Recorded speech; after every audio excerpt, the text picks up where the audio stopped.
मैं डॉक्टर नरेश राज फ़िदा चैनल के हवाले से आप सब सामीन का इस्तकबाल करता हूं, खैर मकदम करता हूं। हिंदुस्तान हमारा बहुत खूबसूरत मुल्क है और इस मुल्क में मुख्तलिफ़ सूबे हैं, मुख्तलिफ़ स्टेट्स हैं, जैसे कि मध्य प्रदेश, उड़ीसा, राजस्थान, बिहार, गुजरात। लेकिन एक सबसे नुमाया सूबा जिसका ज़िक्र किए बिना हिंदुस्तान नहीं हो सकता, वो है हमारा पंजाब। पंजाब की एक अपनी पहचान है, अलग शान है, अलग उसका नाम है और हिंदुस्तान हमेशा अगर तरक्की करता है तो पंजाब के बदौलत ही कर पाता है। अगर हम पंजाब का ज़िक्र कर रहे हैं तो यकीनन पंजाब में एक बहुत खूबसूरत शहर है जिसका ज़िक्र किए बिना पंजाब भी मुकम्मल नहीं हो सकता। उस शहर को हम सिटी ऑफ गार्डन्स भी कहते थे, आजकल हम उसे रॉयल सिटी कहने लगे हैं। मेरी मुराद यकीनन पटियाला से है। दोस्तों, पटियाला को रॉयल सिटी इसलिए कहा जाता है कि जो हमारे सूबे के जो वज़ीर आला हैं, वज़ीर आला चीफ मिनिस्टर साहब को कहा जाता है, कैप्टन अमरिंदर सिंह साहब, वो पटियाला से वाबस्ता हैं। पटियाला में ही उनका जन्म हुआ, पटियाला ही उन्होंने तालीम हासिल की और पटियाला से ही इलेक्ट होकर हमारे सूबे की उन्होंने बागडोर संभाली है। ये अलग बात है, अभी कैप्टन साहब पटियाला ज़रा कम आते हैं, पता नहीं क्यों कम आते हैं, वो जानते होंगे। मैं इस चैनल के हवाले से उनसे ये भी गुजारिश करना चाहूँगा कि पटियाला उनको बहुत प्यार करता है। महीने 2 महीने बाद पटियाला ज़रूर आया करें और यहाँ लोगों के आके साथ मिला करें, उनके दुख सुख के साथ शरीक हों। ऐसा करने से उनकी शान में बहुत ज़्यादा इजाफ़ा होगा। चलिए, अब हमारे मैडम जो हैं CEO हैं चैनल के और उनके साहबजादे, हमने बैठ के एक दिन ये फ़ैसला किया कि पटियाला शहर के ऐसी नुमाया हस्तियों के बारे में जिन्होंने अपनी ज़िंदगी, अपना सारा जीवन, अपनी सारी लाइफ लोगों के लिए कुर्बान की है, लोगों का काम किया है, अपना उन्होंने कुछ नहीं सोचा, अपने बारे में कोई ध्यान नहीं दिया। वो अलग बात है कि आदमी अगर औरों के लिए करता है तो जो ऊपर बैठा है वो भी देखता है, वो उनकी झोली भी पूरी भर देता है। तो हम उन शख्सियतों का आप लोगों से ज़िक्र करेंगे, उनको कोशिश करेंगे आपके साथ लेके आएँ, उनसे बातचीत करें। हमारा इसमें मकसद यही रहेगा कि जो आने वाली जनरेशन्स हैं वो ये समझ पाएँ, वो देख पाएँ, महसूस कर पाएँ कि इन लोगों ने अपनी ज़िंदगी आप लोगों के लिए क्यों कुर्बान की है। देखिए दोस्तों, पटियाला शहर में कितने लाखों लोग आए, मुख्तलिफ़ शोबों से आए, डॉक्टर्स आए, इंजीनियर आए, ब्यूरोक्रेट्स आए, पॉलिटिशियंस आए, आके चले गए।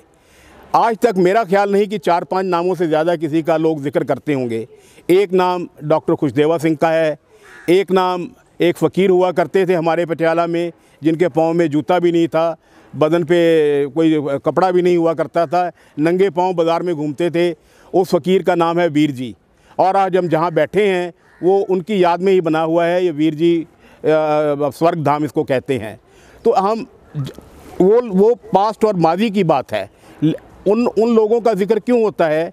क्योंकि उन लोगों ने पटियाला शहर के लिए, पटियाला के लिए बहुत काम किया। अपनी उन्होंने कभी ज़िंदगी के बारे में एक पल नहीं सोचा।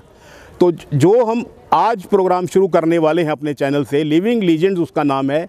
उस लिविंग लीजेंड में हम कुछ लीजेंड्स को आपके सामने पेश करेंगे और उनसे मुख्तसर सी बात भी करेंगे, उनसे पता करेंगे भी वो क्यों इन सोशल सर्विस में या आर्ट और कल्चर में या मेडिसन में, मुख्तलिफ़ शोबों में उन्होंने क्यों इतना लोगों के लिए क्यों काम किया। आज मैं बहुत खुश नसीब हूँ जिस शख्स के बारे में आप लोगों को बताने जा रहा हूँ या मिलवाने जा रहा हूँ, उनके बारे में जितना भी कहा जाए बहुत कम होगा। वो एक बहुत ही कामयाब बिज़नेसमैन हैं। बिज़नेसमैन अगर कह रहा हूँ तो मेरा मतलब है बहुत पैसे वाले भी हैं, लेकिन पैसा होने के बावजूद भी उन्होंने अपनी काफ़ी ज़िंदगी का हिस्सा लोगों के नाम कर दिया है। तो मैं बहुत अदब और एहतराम से जनाब बालकृष्ण सिंगला साहब से गुजारिश करूँगा और उनका इस्तकबाल भी करूँगा कि वो आएँ और हमारे साथ कुछ अपना ज़िंदगी के जो वो सफ़र है उसके बारे में हमारे सामीन को बताएं। मैं सिंगला साहब का इस्तकबाल मजरू साहब के इस खूबसूरत अशार से करूँगा और वो जो अशार है, वो शेर है, वो सिंगला साहब की ज़िंदगी के सफ़र की तर्जमानी बहुत सही करता है। सिंगला साहब, वो अशार कुछ ऐसे है कि मैं अकेला ही चला था जानिबे मंजिल मगर, मैं अकेला ही चला था जानिबे मंजिल मगर, लोग साथ चलते गए और यूं कारवां बनता गया। तो ये अशार यकीनन आपकी ज़िंदगी की तर्जमानी करता है। हम आपका इस्तकबाल करते हैं और आपके शुक्रगुज़ार हैं कि आपने अपनी मसरूफ़ ज़िंदगी से कुछ लम्हात हमें दिए। तो आप हमें पहले ये बताइए सर कि भी आपकी इब्तदाई ज़िंदगी के बारे में कुछ बताइए। आपकी तालीम कहाँ हुई, कहाँ पढ़े, क्या कुछ किया, ये बताइए सर। मैं एक छोटे से गांव में जी पटियाला डिस्ट्रिक्ट में है गाजीबास, वहाँ पैदा हुआ जी। लेकिन 4-5 साल की उम्र में ही जी फैमिली शिफ्ट कर गई समाना में। समाना में जी मैंने अपनी मेट्रिकुलेशन समाना से की। जी वहाँ पे हमारा अनाज का आड़त का बिजनेस है। जी। लेकिन 56 में जब मैंने मैट्रिक की जी तो उस वक़्त मेरे पिताजी पटियाला शिफ्ट कर गए थे। जी सर। यहाँ भी हमारा वही बिजनेस था, अनाज का। जी अनाज का ही। और समाना में भी चलता था, पटियाला में भी चलता था। जी 56 में हमारी सारी फैमिली पटियाला शिफ्ट कर गई। जी। सारी फैमिली में मेरे पिताजी, मेरी माताजी, मैं, मेरे बड़े भाई, मेरा छोटा भाई। बड़े भाई का कुछ जिक्र करना चाहेंगे, हमारे सामीन को बताएंगे? बहुत। वो शुरू से ही यूथ कांग्रेस के साथ लगे हुए थे जी। और पता नहीं कैसे उनकी मुलाकात 1952 में ज्ञानी जैल सिंह जी से हो गई जी। और वो एक क्यूबिकल में रहते थे हॉस्टल में महिंद्रा कॉलेज के जी। और ज्ञानी जी क्योंकि इसका पेप्सू का सारा जो पॉलिटिक्स था वो पटियाला में था, इसलिए ज्ञानी जी बहुत ज़्यादा आते थे, आया करते थे। ज्ञानी जी एक फ़कीर आदमी थे, फ़कीर पॉलिटिशियन थे जी। उनके पास जेब में पैसे पूसे नहीं होते थे जी। तो वो रात को बड़े भाई साहब के पास कमरे में आ जाना, वहीं खाना खाना, बड़े भाई साहब ने नीचे सो जाना बेड के और ज्ञानी जी ने बेड पे सो जाना। वाह, क्या ऐसी उनकी एक इक्वेशन बनी जी। और परिवार भी ये समझता था कि हमारे सब में से संतराम सिंगला जो है जी वो हमारे परिवार का मुखी है।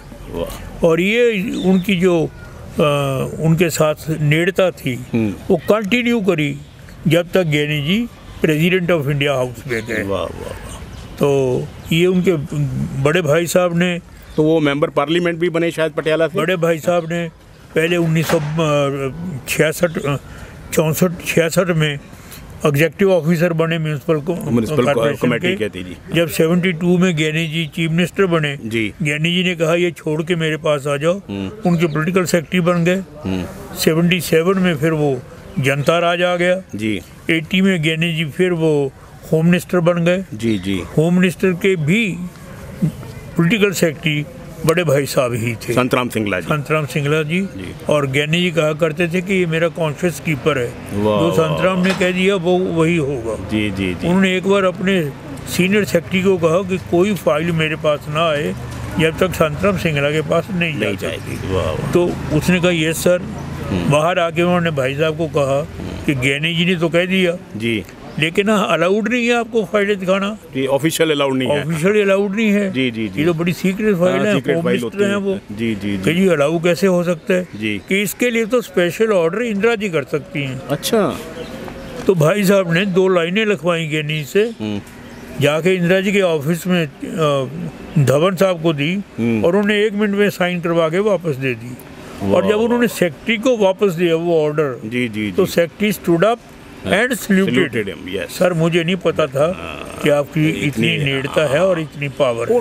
उनका काम बोलता था ना जी। हाँ, उनका कैरेक्टर बोल रहा था। फिर भाई साहब ने 80 में आके जी इलेक्शन लड़ा पटियाला से, समाना से। अच्छा, समाना से लड़ा। समाना से। अच्छा। समाना जो था ये फ्रॉम द वेरी बिगिनिंग जी अकाली सीट थी जी सर। और इनका जो मुकाबला था वो कृपाल सिंह बडूंगर जी से हुआ। अच्छा जी। जो SGPC के प्रेसिडेंट बने जी जी। और भाई साहब ने उनको 7-8 हज़ार वोटों के फ़र्क से समाना से हराया।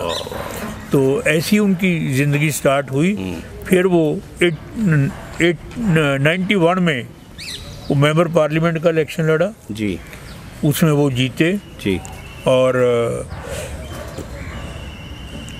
उसके बाद वो पटियाला से जीते थे जी। उसके बाद पटियाला की सीट के लिए महारानी साहिबा भी उम्मीदवार थी जी सर उस वक्त जी। तो भाई साहब ने सरेंडर कर दिया कि मुझे टिकट ना दो, महारानी साहिबा को दो जी। तो महारानी साहब बन गए और उसके बाद उन्होंने फिर भाई साहब को मंडी बोर्ड का चेयरमैन बना दिया। वो जब मंडी बोर्ड के चेयरमैन थे, एक यहाँ कोई समिट हुई उनकी रोटेरियंस की, रोटरी डिस्ट्रिक्ट कहते हैं जी, जिसमें रोटरी डिस्ट्रिक्ट होता है जी। 2-3 स्टेट्स के जी मेंबर होते हैं, उनके डेलीगेट्स आए हुए थे, उनको किसी सब्जेक्ट के ऊपर एड्रेस कर रहे थे। एड्रेस करते करते ही उनकी तबीयत खराब हो गई और वो फौत हो कर गए, वहाँ इंतकाल हो गया। ऐसी उनकी वो थी। तो आपकी ज़िंदगी में अगर कहा जाए उनका काफ़ी असर है तो ये गलत नहीं होगा? अकेला उनका नहीं, मैं कहूँ मेरे पिताजी का, अच्छा जी, मेरे दादाजी का, अच्छा उन सबका सबका। हमारा परिवार एक ऐसा रहा है कि आउटस्टैंडिंग परिवार, मैं जैसे कह सकूँ, बोस्ट कर सकता हूँ, आउटस्टैंडिंग परिवार रहा है हमारा, गांव से लेके आखिर तक। नहीं, जैसे मैंने आपके बारे में सुना है या पढ़ा है लोगों से भी आप बहुत कामयाब बिजनेसमैन हैं, बहुत पैसे वाले भी हैं, तो इस सोशल सर्विस की तरफ आप कैसे आए? ये कैसे आपका रुझान हुआ? अभी बहुत पैसे वाले हैं जो ये लफ्ज़ कहते हैं, जहाँ कंटेंटमेंट है वो पैसे वाले हैं। वो पैसे वाले। मैंने तो अगर सही मानों में पूछो, काम ही नहीं किया कभी ज़िंदगी में। जी जी जी। जो रोटी पानी का खर्चा होता आ जाता है छोटा मोटा बिजनेस करके जी। मुझे पहले मैं मंडी में आया, मंडी में उन्होंने मुझे प्रधान बना दिया जी। 1988 में उन्होंने मुझे पंजाब का प्रधान बना दिया। अच्छा जी। पंजाब के प्रधान में मैं 18 साल रहा। अच्छा। 18 साल में अनगिनत अचीवमेंट्स रही जी। और वो लोग, जब मैं 2006 की बात है कि मुझे वहाँ से कैसे छुटकारा हुआ कि मैं उनकी मीटिंग में नहीं गया, था कि मैंने अब नहीं जाना है, तो आज भी वो मेरा उतना ही सत्कार करते हैं। जो लोगों पहले मिले भी नहीं थे वो भी ये सत्कार करते हैं कि जो इतनी अचीवमेंट्स हैं। तो मेरा तो ऐसा रहा। लेकिन उसके बाद 2008 में जी, 2006 में मैंने वो छोड़ दिया जी आपने। पता नहीं क्यों यहाँ के 5-7 लोग गए मेरे पास जी, पंचकूला में। मैं पंचकूला शिफ्ट करके था 2000 में। तो वो गए जी आपको पटियाला आके SD कुमार सभा के प्रधान बनना है। अच्छा, SD कुमार सभा का जी। मैंने उनको बहुत एडजस्ट किया, हाउ आई कैन अफोर्ड, मैं तो यहाँ रह रहा हूँ जी जी जी। उन्होंने कहा ना जी आपको बनना पड़ेगा जैसे मर्जी हो। वो मुझे ले आए, मेरा नाम जो हमारे प्रधान पहले थे जी, उन्होंने ही प्रपोज किया, सेठ राम प्रसाद जी ने जी जी जी, कि वो कहते मुझे पता है इस लड़के का ये काम कर सकता है। और उन्होंने मुझे इतना इनकरेज किया कि जब मैं प्रधान बना उन्होंने 25 लाख रुपया मुझे डोनेशन भी दे दी कि ये काम करो आप जी। तो उससे जो लगन बनी वो लगन में मज़ा आने लग गया। फिर उधर से मैं विड्रॉ करने लगा अपने बिजनेस में जी। मेरा गोल्ड एंड डायमंड का बिजनेस है वहाँ पे चंडीगढ़ में जी। तो मैं धीरे धीरे अपने बच्चे को उसको हैंडओवर करने लग गया ताकि मैं इधर के लिए कम्प्लीटली फ्री रहूँ, पूरा काम कर पाए जी। अब मैं हर मंडे यहाँ आता हूँ जी। आप सुबह 7 बजे 7:30 बजे आ जाता हूँ, शाम के 7 साढ़े 7 बजे तक रहता हूँ। लेकिन बाकी 6 दिन जो हैं वो भी मैं टेलीफोन पे काम करता रहता हूँ, सुपरवाइज करता हूँ। और बहुत भगवान की कृपा से, लोगों के सहयोग से बहुत अच्छी टीम है मेरे पास जी। उसमें हमारे जितने इंस्टीट्यूशंस हैं उसमें बहुत ज़्यादा इम्प्रूवमेंट है। एजुकेशन में हमारे पास 15 इंस्टीट्यूशन है जी। और उसको मैं ये कह सकता हूँ कि हमारा जो इंस्टीट्यूशन है उसकी ज़रूरत तब से पड़ जाती है जब लेडी ने कंसीव करना हो। Means we have a hospital जी, लेडी डॉक्टर्स हैं, उनसे वो कंसल्ट करेगी। और उसके बाद कोई बच्चा ऑर्फन है, ऑर्फनेज है, कोई बच्चा डिसेबल्ड है, उसके लिए अपाहज आश्रम है जी। जो उसने पढ़ाई करनी है उसके लिए स्कूल्स हैं। और उसके लिए उसके कोई दुख तकलीफ आती है तो उसके लिए हॉस्पिटल हैं जी। जो ऑर्फन लड़की है उनकी शादी करनी है उसके लिए शादी हम करवाते हैं जी। अपाहज आश्रम और बाल निकेतन हमारा देखने काबिल है, पंजाब में नंबर 1 है। और हमें अडॉप्शन की अथॉरिटी है। अच्छा जी। हम बच्चों को अडॉप्शन में दे सकते हैं। अच्छा, आप दे सकते हो, कोई चाइल्डलेस कपल आना अगर करना चाहे तो वहाँ आके अडॉप्ट कर सकता है। यहाँ से अडॉप्ट कर सकते हैं, हर आदमी नहीं दे सकता। नहीं कर सकता। गवर्नमेंट उसको सर्टिफिकेट देती है। आपके ऑथराइजेशन है? आपको? हमें ऑथराइजेशन है। और हमारे नंबर ऑफ चिल्ड्रन, मेरा ख्याल है साल में हम शायद 35-40 बच्चे जो हैं अडॉप्शन में देते हैं। जो सर सिंगला साहब हमारे एक दिन का बच्चा भी आ जाता है। अच्छा। 1 घंटे का बच्चा भी आ जाता है। जो बच्चे गए हैं हाँ। फिर कुछ आप उनका रिकॉर्ड कोशिश करते हैं रखने की हाँ। कि वो जहाँ गए हैं किसी ने अडॉप्ट किए हैं वो ठीक है या नहीं है? एक तो बात ये कुछ ऐसी है जी आपकी? हाँ, वो इतनी ऐसी चौकसी है कि हम, क्योंकि हमारी अटैचमेंट है हमारे पास से के जी, उसका ठीक है, सेहत ठीक है, चल रहा है, इतना पता रखते हैं। हाँ, बस इतना ही होता है। रादर उससे इंस्ट्रक्शन मेरी ये है कि इससे ज़्यादा पता रखना नहीं है। नहीं चाहिए। हाँ। क्यों? क्योंकि 2-3 साल की उम्र में जाके उस बच्चे को ही पता लग जाएगा कि मैं अडॉप्टेड हूँ, फिर मुश्किल है जी। हाँ। हमने ये नहीं पता लगने देना। हाँ। वो उसका वेलफेयर का पता रखते हैं आप, बस उसका वेलफेयर का पता लगते जी, हैं। जी, जी। और यहाँ से बच्चे बॉम्बे पढ़े गए हैं, मद्रास पढ़े गए हैं, त्रिवेंद्रम गए हैं, कलकत्ता गए हैं, दिल्ली गए हैं, चंडीगढ़ गए हैं, अमेरिका गए हैं, इंग्लैंड गए हैं। और जिनका हमने थोड़ा बहुत पता किया जी जी, वो आज भगवान की कृपा से बहुत वेल ऑफ है। बहुत अच्छी बात। एक भी बच्चे की ये शिकायत नहीं है, वो वेल सेटल्ड नहीं। बहुत अच्छी। मैं बाल जी एक बात, और आप यहाँ बैठे हैं हम जिस जगह पर, वो स्वर्ग धाम है। यहाँ हर एक शख्स को कभी ना कभी एक दिन आना है ज़रूर, जो ज़िंदगी सच्चाई है। लेकिन मैं इसके बारे में कुछ तफसील से ये बात करना चाहता हूँ। ये मैं अपने कैमरामैन से भी कहूँगा कि अंदर जाके इसकी पूरी शूटिंग करें और दिखाएं, क्योंकि जहाँ तक मेरे को इल्म पड़ता है, मैं भी पटियाला से हूँ। पिछले 10-12 साल पहले यहाँ बहुत खस्ता हालत हुआ करती थी। यहाँ लोग मजबूरी में आना तो था, आते थे, लेकिन आना नहीं चाहते थे। अब आपने इतना अच्छा काम किया है कि लोग, मेरे को ये पता, लोग यहाँ सैर करने भी आने लग गए हैं। तो ये सब आपने, ये ट्रांसफॉर्मेशन कैसे आपके दिमाग में आया, कैसे आया, और आपने किन मुश्किलों का सामना किया? ऐसा है कि यहाँ पे 3-4 हज़ार लोग डेली आते हैं। जी सर। क्योंकि हमारे पास जो एवरेज है 7 डेड बॉडीज़ डेली आती हैं। जी सर। पहले तो उनको पार्किंग की बहुत बड़ी प्रॉब्लम, बहुत बड़ी समस्या थी सर, बहुत बड़ी समस्या। ये जगह पार्किंग आप देख रहे हैं, हाँ, किसी की निगाह में नहीं थी कि यहाँ कोई जगह पड़ी है। हाँ, बिल्कुल नहीं थी सर। तो मुझे पता था, मैं व्यवस्था था बड़ी लंबे टाइम से। अच्छा जी। मैंने पहले कहा मैंने कार पार्किंग बनानी है, और हमारा अंदाज़ा ये हुआ कि हम 7-8 लाख रुपए में पार्किंग बना लेंगे जी। एक कोई आए मेरे दोस्त, उन्होंने कहा अच्छा चलो ठीक है, मैं 2 लाख रुपए दे दूँगा। ठीक है जी। हमने 2 लाख रुपए लेके उनका पत्थर लगवा दिया। ठीक है जी। और फिर ये पार्किंग बनानी शुरू कर दी। इस पे हमारा 40 लाख रुपए लग गया। वाह, क्या बात है। क्या बात है। दूसरा मेरा इसमें इमीडिएट स्टेप जो था, जितने हमारे एम्प्लॉइज थे जी यहाँ काम कर रहे थे, दरख्तों के नीचे रहते थे।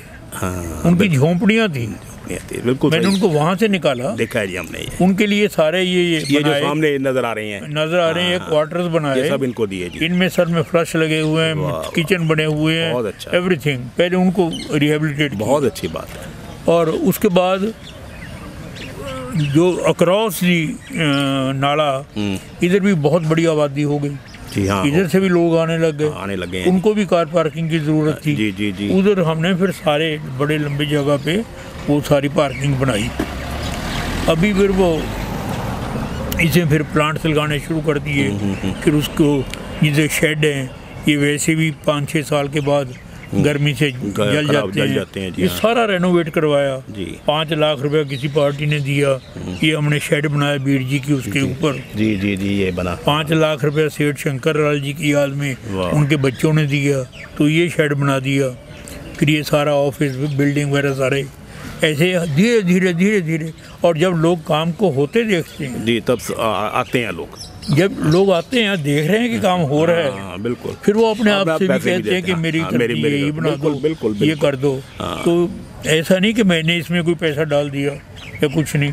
अब है पटियाले के लोगों का, रहनुमाई आपकी है, विजन आपका है उनके इस्तेमाल का। नहीं वो तो है ही है सर, वो विजन आपका। उनके आगे हाथ जोड़ दिए भी ये जगह की, ये बहुत बड़ी बात है सर, और वो जरूरत तो पूरी होती रही है। बिल्कुल। एक पीछे कोई आप, मैंने सुना था वहाँ एक प्रोजेक्ट आप और लेके आ रहे थे, वो चल रहा है आपका, चल रहा है अभी?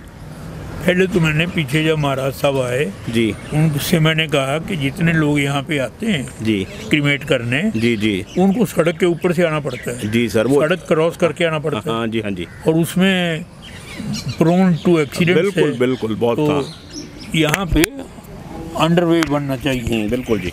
महाराज साहब ने मेरी फाइल लेके 1 मिनट में उसको अनाउंस कर दिया कि गवर्नमेंट ये अंडरपास बनाएगी। अच्छा जी, वो भी बन रहा है, आपने देखा बन रहा है जी। और उसके साथ ही हमने एक बिल्डिंग और प्रपोज की है, जिसको हम राजमाता महेंद्र कौर कम्युनिटी सेंटर का नाम, कम्युनिटी सेंटर। हाँ, वो मैंने उस दिन सुना था आपके जलसे में। उसके दो लेंटर पड़ चुके हैं। अच्छा जी। ऐसा नहीं तो वो हमने इसलिए कि जो मिडिल क्लास है या लोअर मिडिल क्लास है जी, उनको बच्चों की भी शादियाँ होती हैं, है, फंक्शन हाँ, होते जी, हैं, जी। वो या तो होटल में जाएंगे बिल्कुल बिल्कुल, या जाएंगे वो पैलेसेस में। कोई 2 लाख मांगता है, कोई महंगा 5 बहुत है लाख जी, मांगता है, हाँ, 10 लाख बिल्कुल, बहुत मांगता महंगा है। है हमारे यहाँ वो सिर्फ मेंटेनेंस के 5-7 हज़ार रुपये देगा जी। और एयर कंडीशनड हॉल्स हॉल में बनाएंगे जी आप। वो अपना सारा फंक्शन कर सकते हैं। उनके लिए बड़ी सहूलियत है। वो अंडर कंस्ट्रक्शन है। कब तक हो जाएगा जी मुकम्मल? वो मेरा ख्याल है बाई मैक्सिमम एंड मार्च 2019 तक वो हो जाएगा कंप्लीट। बहुत बड़ी बात ऐसे है। ही एक कॉम्प्लेक्स हमने बनाया है जोड़ियाँ भटिया में। अच्छा जी, वो भी कम्युनिटी सेंटर टाइप बनाया जी? वो कम्युनिटी सेंटर ही बनाया है। कम्युनिटी सेंटर बनाया जी। और वो वहाँ पे एक प्राइमरी स्कूल चलता था जी उसमें हम प्रॉपर एजुकेशन दे नहीं पाते थे जी सर। मैंने उसको सारे को गिरा के जी जड़ से डबल स्टोरी वो बना दी है कम्युनिटी सेंटर। वहाँ पे दोनों हॉल हमारे वो हैं, एयर कंडीशनड है, 2-4 कमरे हैं रहने के लिए जी। वो कॉन्फ्रेंस हॉल है और एक मंदिर है अंदर, उसको बहुत ज़्यादा रेनोवेट कर दिया बहुत और अच्छा। उसमें बड़े फंक्शन हो रहे हैं। कोई और प्रोजेक्ट आपका हो जो अभी आपका सपना हो, जो आप अभी मंजिल मकसूद पर लेके आना चाहें हमें हमारे इसके अलावा? हाँ, हमारे पास एक प्लस पॉइंट ये है जी, कि हमारे पास लैंड है। बहुत बड़ी बात है सर, बहुत बड़ी बात बहुत है, बड़ी क्योंकि बात इसके है। बिना कुछ भी नहीं लैंड होता। के बिना तो हो ही नहीं पाएगा ना तो जी। मैंने पहले अपनी लैंड यहाँ रिक्लेम करवाई। जी, बाएं दाएं के लोग उसमें एंक्रोचमेंट कर रहे थे। हाँ जी। मैंने उन्हें कहा भाई आना तो यहाँ सभी ने है, सभी आप ने है। एडवांस में ही आ रहे हैं, आप जहाँ मर्जी लाइन रखो जी, वहाँ मैं दीवार बना देता हूँ वाह, ताकि इससे आगे ना हो। ना हो, ठीक है। तो मैंने ये साथ में 350 फुट लंबी दीवार बनाई। अच्छा जी, जहाँ उन्होंने फीता रख दिया वहीं करवा दी थी। आज से ये बात चलो खत्म हो जाए कि कोई ठीक है। कंट्रोवर्सी ना हाँ, हो। बिल्कुल बिल्कुल जी। तो उसके बाद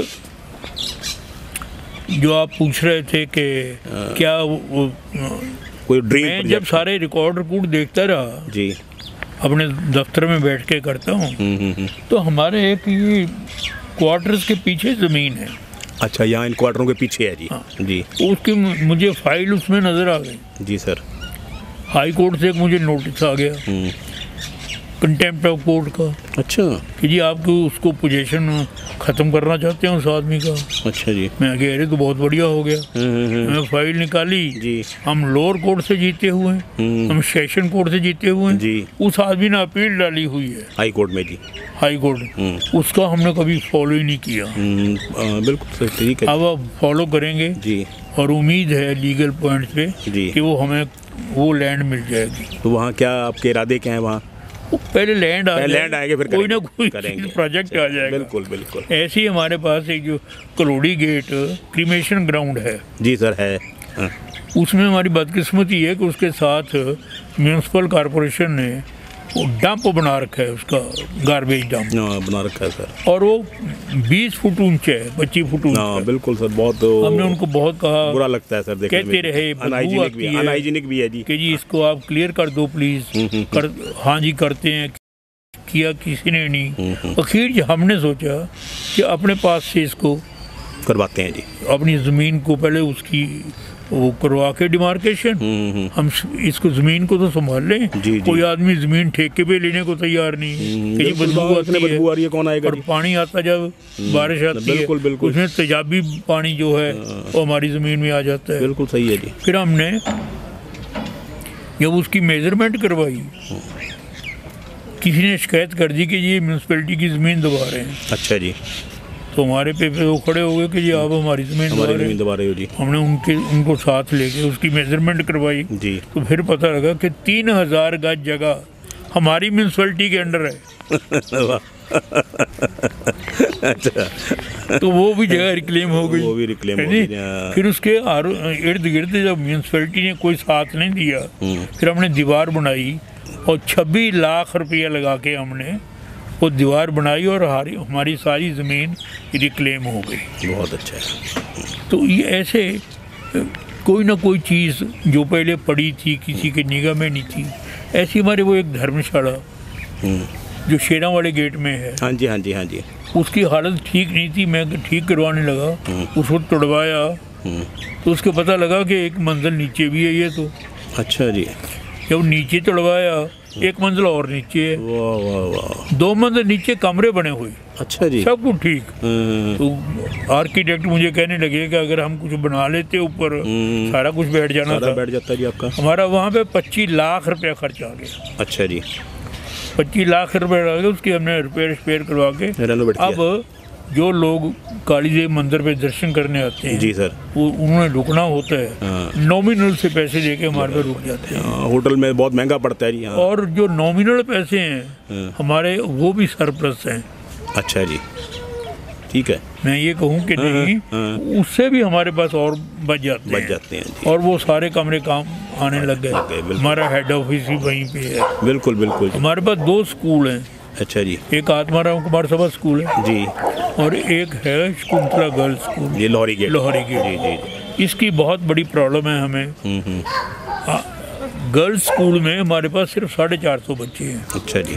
गवर्नमेंट की एक स्कीम थी कि जी ये हम सारे स्कूल एडिड करेंगे। एडिड स्कूल का मतलब क्या है कि हम 95% सैलरी जो है टीचर्स की गवर्नमेंट देगी, 5% हम मैनेजमेंट देगी जी।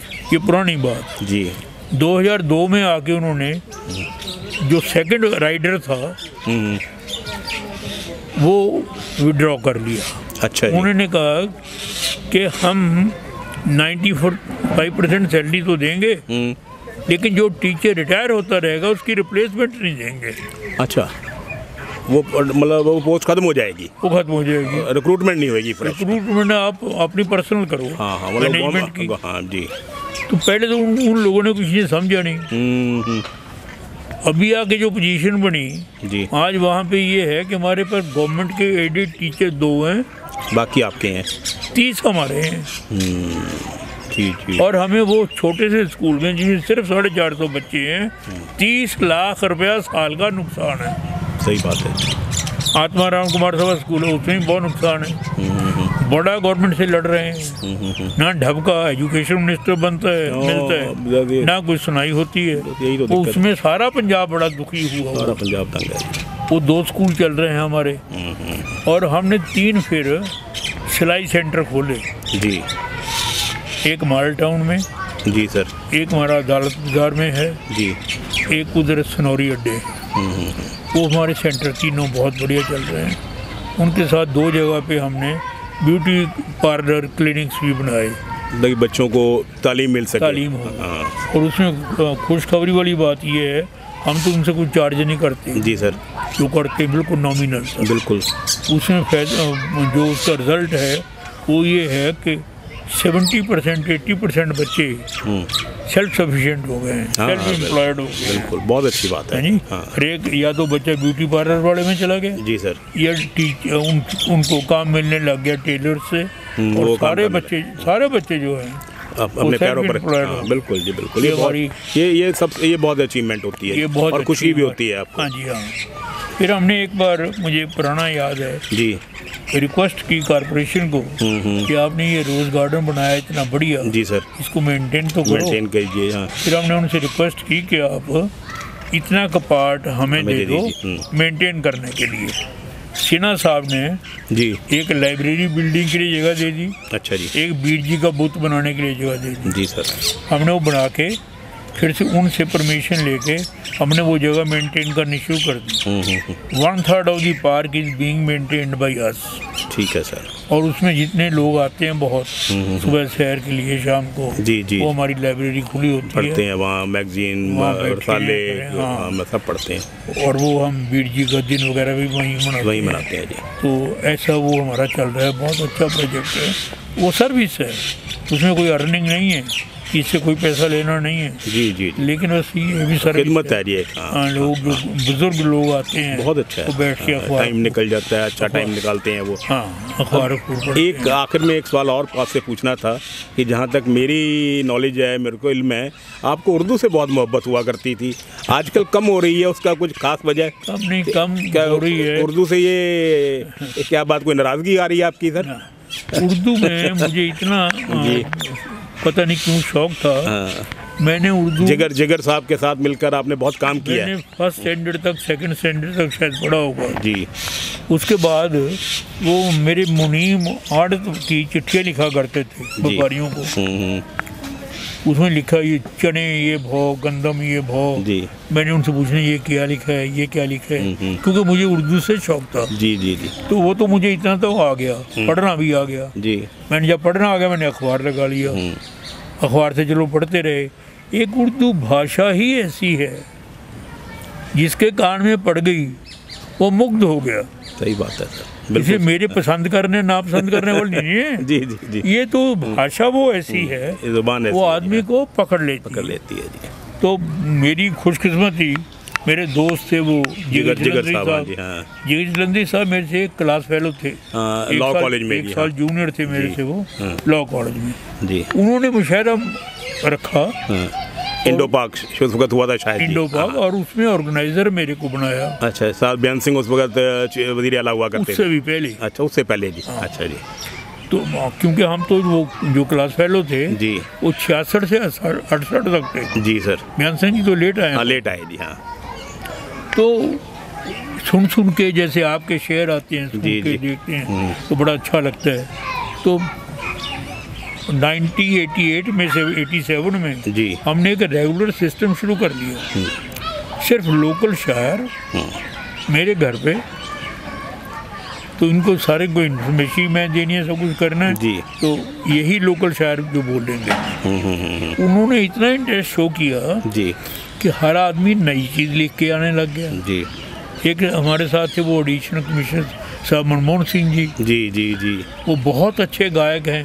अच्छा, बहुत ही अच्छे गायक हैं जी। और वो शुरू जो करते थे वो जिगर साहब की किसी नज़म से, गज़ल से, एक उससे पोएम से या गज़ल से जी, वो शुरू हारमोनियम के साथ शुरू करते थे। तो एक दिन मेरे दोस्त थे deputy commissioner BC Gupta ji, उनको मैंने घर बुला लिया महफिल पे। तो वो उनकी वाइफ भी साथ थी। वो बड़े हैरान हुए जी कि आजकल उर्दू का इतना शौक है। वो कहते भी इसका आपकी कमेटी का नाम क्या है? हमने कहा ये हेडलेस कमेटी है जी। हमने इसका अच्छा, खैर वो नेक्स्ट मीटिंग में फिर आ गए और एक दो प्रेस वालों को ले आए। अच्छा जी, कि देखो भी ये कमेटी का ये ऐसा प्रोग्राम है, आप सुनो देखो क्या बनता है। ये बहुत है, नाम बताओ जी क्या रखना है, अभी बताओ जी। फिर उसका नाम उन्होंने बज़्म अदब रखा। अच्छा, बज़्म अदब, और उसका रेगुलर जो था चलता था जी। फिर एक दो डिप्टी कमिश्नर गया, एक सीटिंग हमारे घर में रख दो। हमने ऐसा वैसे ज़्यादा प्रेफर नहीं किया, किसी के घर में नहीं गए, वो जनरली मेरे घर पे ही होते जी सर। तो इसलिए उसमें बहुत ज़्यादा शौक था जी। और जो बहुत बड़ा सेटबैक हुआ, बहुत बड़ा सेटबैक हुआ।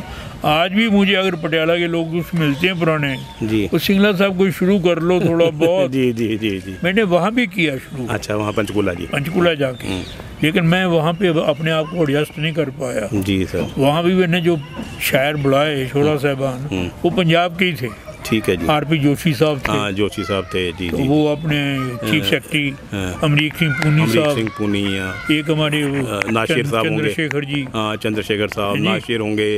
ये 5-7 लोग मैंने इनकी सीटिंग एक दो होटल में रखी जी जी जी। तो इसलिए कम हो गया कि वो कोई साथी नहीं रहा जी जी। मैं अपने आप को वहाँ अच्छा है उनका सेटअप जी जी जी, वैसे बहुत अच्छा है जी। लेकिन वो पेपरों में बहुत ज़्यादा है और पता नहीं अच्छा, बाकी नहीं है। हाँ, चलिए, सब जगह यही हाल। चलिए सर, आपका हम तहे दिल से शुक्रिया अदा करते हैं क्योंकि आपने हमारे लिए वक्त निकाला अपनी मसरूफ़ ज़िंदगी में से, और उम्मीद करते हैं कि आपकी जो बातें आपने बताई हैं उससे हमारी नई पीढ़ी कुछ ना कुछ सीख ज़रूर लेगी और कुछ ना कुछ अच्छा वो करने की कोशिश करेंगे। बहुत बहुत शुक्रिया साहब, बहुत शुक्रिया। मैं आपका शुक्रगुजार हूँगा। थैंक यू सर, शुक्रिया।